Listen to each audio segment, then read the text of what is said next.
الذین هم فی صلاتهم خاشعون، وہ لوگ کامیاب ہیں جو اپنی نمازوں میں خشوع رکھتے ہیں، خشوع اختیار کرتے ہیں۔ خشوع کا لفظ خ شین عین سے ہے، جس کا معنی ہے سکون۔ ایسی نماز جس میں سکون ہو، دل کے اندر بھی اور ظاہری حرکات میں بھی، یعنی دل میں اللہ کا خوف ہو، اللہ ہی کی محبت ہو، اللہ کی طرف دھیان ہو، اور دل کے اندر یہ احساسات اتنے گہرے ہوں کہ انسان کے ظاہری رویے میں بھی نظر آ رہے ہوں، اس کے اعضاء پر بھی ان کا اثر ہو۔ پھر خشوع کا معنی کسی کے آگے جھک جانا، دب جانا، عاجزی اور انکساری کا اظہار کرنا بھی کیا گیا ہے۔ تو گویا خشوع کا لفظ آتے ہی دل میں پہلا خیال کیا آنا چاہیے؟ سکون، ٹھہراؤ، ریلیکس، عاجزی، جھکاؤ۔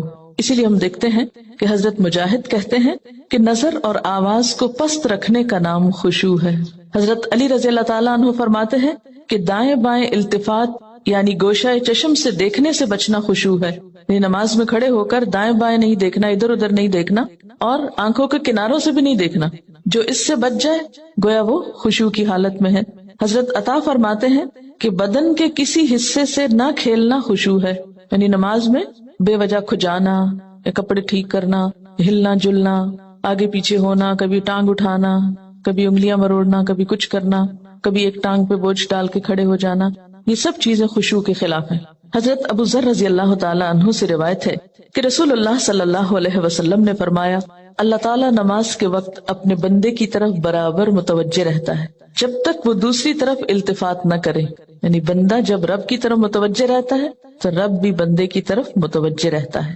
جب وہ دوسری طرف التفات کرتا ہے یعنی گوشہ چشم سے دیکھتا ہے تو اللہ تعالیٰ اس سے رخ پھیر لیتے ہیں، یعنی آپ کا دھیان اگر اللہ کی طرف رہا تو اللہ کی توجہ بھی آپ کی طرف، جو ہی آپ نے ادھر ادھر منہ کیا، توجہ کی، اللہ نے بھی اپنا رخ پھیر لیا۔ نبی کریم صلی اللہ علیہ وسلم نے حضرت انس کو حکم دیا کہ اپنی نگاہ اس جگہ رکھو جس جگہ سجدہ کرتے ہو، اور یہ کہ نماز میں دائیں بائیں التفات نہ کرو، یعنی نماز کا خشوع کیا ہے؟ نگاہیں سجدے کی جگہ ہوں۔ اگر آپ اس عمل میں کامیاب ہو جائیں تو یقین مانے آپ کی نماز میں خشوع آ جائے گا۔ بہت سے لوگ یہ سمجھتے ہیں کہ شاید آنکھیں بند کر کے نماز پڑھنے سے زیادہ خشوع آتا ہے، جو کہ غلط فہمی ہے۔ ایسا کرنا پسندیدہ بھی نہیں، لگتا بہت آسان ہے کہ کچھ چیز نظر نہ آئے تو ہمارا دھیان زیادہ اللہ کی طرف ہو جائے گا۔ جو لوگ آنکھیں بند کر کے پڑھتے ہیں وہ آنکھیں کھول کر سجدے کی جگہ دیکھنا شروع کریں۔ اس میں یہ ہوتا ہے نا کہ جب ہم بچپن سے ایک طریقے پر نماز پڑھ رہے ہیں، کبھی کسی نے ہمیں ٹوکا نہیں، کیونکہ ہم سب سے زیادہ مائنڈ اس وقت کرتے ہیں جب کوئی ہماری نماز کی اصلاح کرنا چاہے۔ عام طور پر اگر آپ لوگوں کو کسی بھی چیز سے روکیں تو وہ اتنا نہیں برا مناتے، لیکن اگر نماز کے بارے میں تھوڑی سی بات بھی کر دے تو ہائپر سینسیٹیو ہوتے ہیں، غصہ کرتے ہیں، کیوں کہا؟ مثلا کسی نے اگر دوپٹہ باریک لیا نماز میں تو اسے روکا جائے کہ نہیں یہ ٹھیک نہیں، یا اگر ٹخنے ننگے ہو رہے ہیں اور بتایا گیا، یا یہ کہ نماز کا طریقہ درست نہیں، اگر اس میں کسی نے تھوڑی سی بھی مداخلت کر دی تو ناقابل برداشت۔ تم ہوتے کون ہو مجھے کچھ کہنے والے؟ اس لیے عموماً لوگ اپنی عزت بچانے کو دوسروں کو چھوڑ دیتے ہیں، ٹھیک ہے جو چاہیں کریں، پھر کیا ہو سکتا ہے؟ جب کسی کو خود پرواہ نہیں، جب کوئی خود اپنی اصلاح نہیں چاہتا تو آپ کیا کر سکتے ہیں کسی کے لیے؟ اور بعض اوقات انڈائریکٹلی 20 بار سمجھانے کے باوجود بھی لوگ اپنا طرز عمل نہیں بدلتے۔ تو یاد رکھیے کہ جب تک طریقہ درست نہیں ہوگا خشوع نہیں آئے گا۔ تو خشوع لانے کے لیے نمبر 1 کہ سنت کے مطابق نماز پڑھنے کی کوشش کریں، اور اس میں سجدے کی جگہ پہ دیکھنا شروع کریں، نماز میں حرکت کم کریں۔ اگر آپ کسی کو خشوع کے ساتھ نماز پڑھتے دیکھیں تو آپ دیکھیں گے آپ کی نماز میں بھی آئے گا، یا آپ کے پاس اگر کوئی کھڑا ہو تو اس سے بھی آپ کو فائدہ ہوگا۔ لیکن اگر آپ واقعی چاہتے ہیں، کیونکہ اس تدبیر نے مجھے بہت زیادہ فائدہ دیا ہے، آنکھیں بند نہیں کرنی، آنکھیں کھلی رکھنی ہے، لیکن مسلسل سجدے ہی کی جگہ پہ دیکھنا ہے، ادھر ادھر نہیں دیکھنا، اور کم سے کم حرکت، ہلنا نہیں ہے۔ یہ 2 کام آپ کر لیں تو اندر بھی ٹھہراؤ آئے گا۔ اسی لیے خشوع کا معنی سب سے پہلے میں نے آپ کو سکون والا بتایا، سکون۔ اور جو اس طرح نماز پڑھے اس کی نماز کے بعد بھی اس کو ایک خاص سکون نصیب ہوگا۔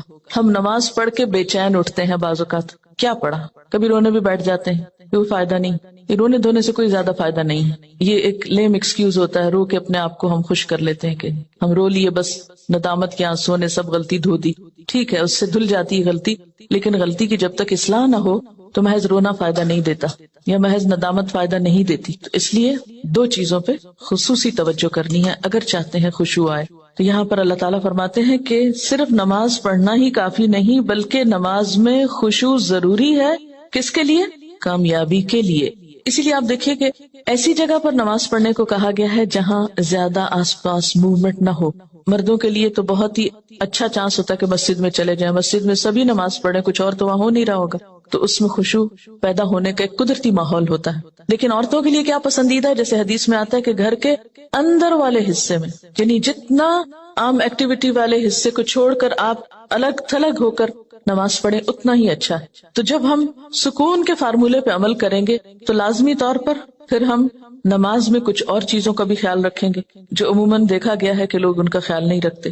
تو کن چیزوں سے پھر بچنا ہے؟ مثلاً نمبر 1 ہلنا نہیں, نمبر 2 مختلف سمتوں میں جھکنا نہیں. کیسے؟ یعنی یہ نہیں کہ کبھی دائیں ٹانگ پہ کھڑے ہو جائیں, کبھی بائیں ٹانگ پہ کھڑے ہو جائیں, یہ نہیں کرنا. ٹھیک ہے, اگر شروع میں آپ کو بہت لمبی نماز کی عادت نہیں تو مختصر پڑھنا شروع کریں لیکن ہلے بغیر. کپڑوں کو بار بار سمیٹے نہیں, نہ ان کو جھاڑیں. ایسا دوپٹہ یا ایسا لباس نہیں پہنے کہ جو بار بار گرے اور بار بار آپ اس کو سمیٹنے میں مصروف ہوں. پھر اسی طرح جائے نماز کو درست طریقے پہ بچھائیں, یہ نہیں کہ نماز کے بیچ میں ہی آپ اسے ٹھیک کرنا شروع کر دیں. ایسی جائے نماز پہ کھڑے مت ہوں کہ جو ہر دفعہ میں اکٹھی ہو جائے اور ہر دفعہ میں آپ اس کو سیدھا کر رہے ہوں. پہلے جو کھجور کے درختوں کے پتے ہوتے تھے ان کے جو جائے نماز ملتے تھے, اگر آج آپ کو میسر ہو اور اس پر نماز پڑھنے کی کوشش کریں تو آپ دیکھیں گے خشوع میں اضافہ ہوگا. بالکل ایک نیچرل میٹ ہوتا ہے نا, اس کی اپنی ایک خوشبو بھی ہوتی ہے اور وہ اکٹھا نہیں ہوتا اور اس پر آپ کے ہاتھ پاؤں سب جم جاتے ہیں. یہ جتنی مخملی جائے نمازیں آ گئی ہیں اتنی ہی نماز میں خشوع ختم ہو گیا. کبھی پاؤں پھسل رہے ہوتے ہیں, کبھی ہاتھ پھسل رہے ہوتے ہیں. جس چیز پر آپ نماز پڑھتے ہیں اس کو بھی درست کرنے کی ضرورت ہے, وہ بھی مددگار ہے. اسی لیے آپ صلی اللہ علیہ وسلم نے نماز کے وقت سامنے نقش و نگار اور جائے نمازوں کے اوپر نقش و نگار اور ان چیزوں کو ناپسند کیا ہے کیونکہ یہ بھی نماز میں خلل انداز ہوتے ہیں. پھر اسی طرح تن کے بھی نہیں کھڑے ہونا چاہیے, یعنی بہت اکڑ کے نہیں کھڑے ہوں بلکہ نارمل نیچرل ریلیکس طریقے سے کھڑے ہوں. بہت اونچی قرات نہ کریں. مثلاً اگر آپ تہجد میں یا نفل کسی میں ذرا سا زیادہ تلاوت کرنا چاہتے ہیں بہت چیخ چلا کے نہیں کریں, یا کہیں آپ امامت کرا رہے ہیں تو اس صورت میں بھی قرات میں عاجزی ہونی چاہیے کیونکہ وہ بھی خشوع میں اضافہ کرے گی. اسی طرح گا گا کر تلاوت کرنا یہ بھی درست نہیں, مصنوعی تکلف سے تلاوت کرنا. پھر اسی طرح نماز میں جمائیاں لینا اور لیتے چلے جانا نہیں, ان کو کنٹرول کریں. اسی طرح جلدی جلدی کرنا کیونکہ خشوع کیا ہے؟ سکون.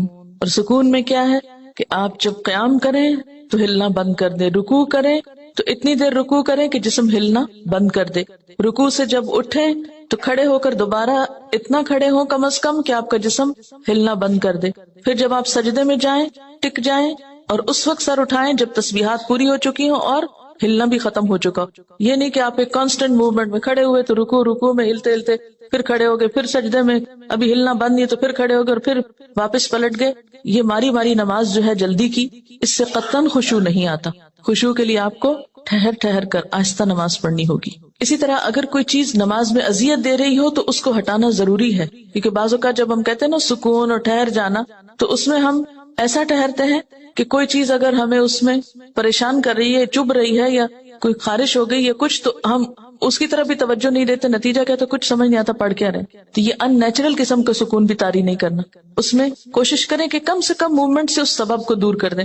مثلا اگر کہیں خارش ہوئی ہے تو ایک ہاتھ سے بس اس جگہ ہلکا سا دبا کے خارش کر دیں, یہ نہیں کہ ہلا ہلا کے خارش شروع کر دیں, یا بالوں سے کھیلنا یا کپڑوں سے. مختلف لوگوں کو دیکھ کے آپ اندازہ کر سکتے ہیں کہ کون کس طرح پڑھ رہا ہے نا, اور اس سے اپنے آپ کو کمپیئر کرتے ہیں. تو یہ ساری چیزیں جو ہیں ہل جل کی یہ نماز کی خشوع میں اثر انداز ہوتی ہیں. پھر ایک اور مرحلہ